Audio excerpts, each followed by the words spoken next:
Hindi mo alam kung ilang solar panel ang kailangan mo?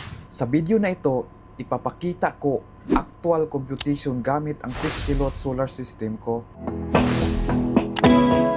Hindi ito puro tsure. Actual setup ko mismo ang gagamitin natin para mas madali mong maintindihan.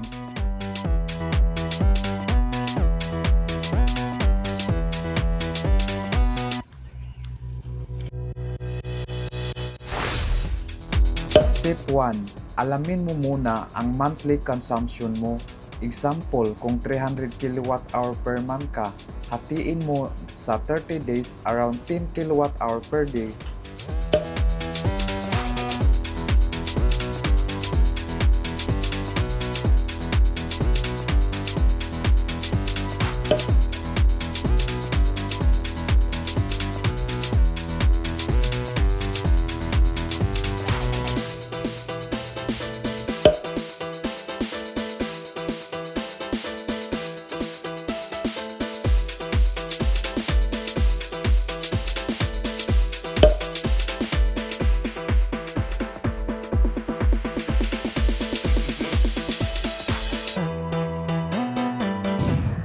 Next, divide mo sa average sun hours, usually 4 to 5 hours.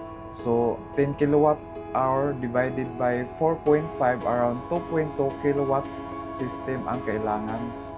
Ito ang buong diagram ng solar system ko.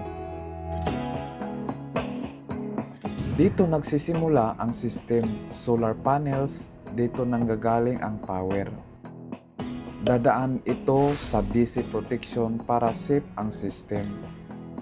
Ito ang inverter, siya ang nagko-convert ng DC to AC. Dito naman nakastore ang excess energy. Ito na ang papunta sa bahay at appliances.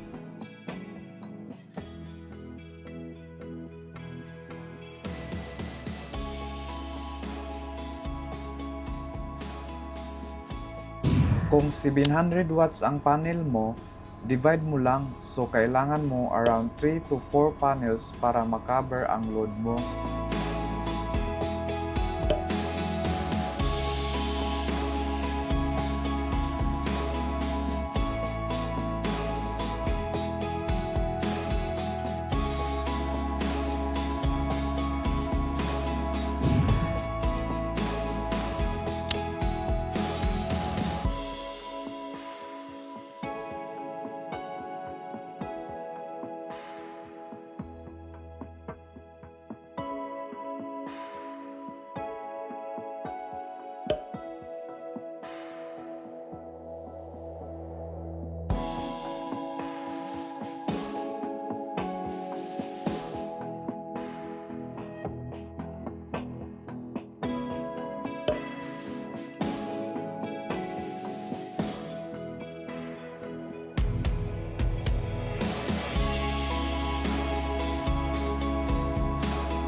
Sa actual setup ko, 6 kilowatt system gamit ko with 4 pieces 700 watt solar panels.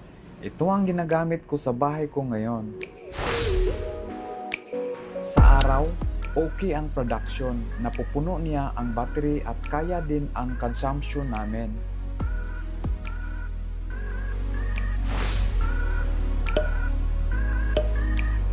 Pero sa gabi, limitado lang. Kapag dalawang aircon ang gamit, around 2 hours lang, mabilis maubos ang battery. Pero sa rep at ilaw, kaya niyang magdamag gamit ang 100 ampere hour battery. Ito ang actual output ko per day. Makikita mo dito kung gaano kalaki ang napoproduce depende sa araw.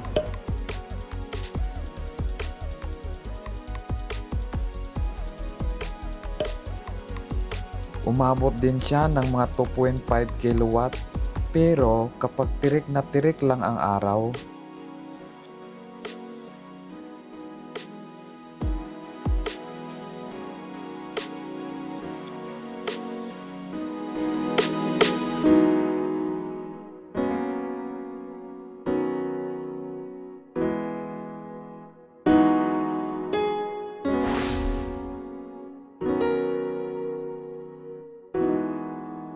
Pro tip, mag-add ka lagi ng extra capacity para may allowance ka sa cloudy days at future appliances.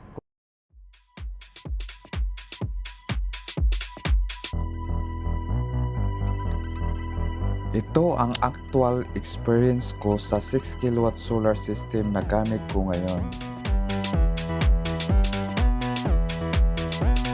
Kung gusto mo tulungan kita mag-compute, comment mo lang monthly consumption mo sa baba. Don't forget to like, subscribe at follow for more solar tips.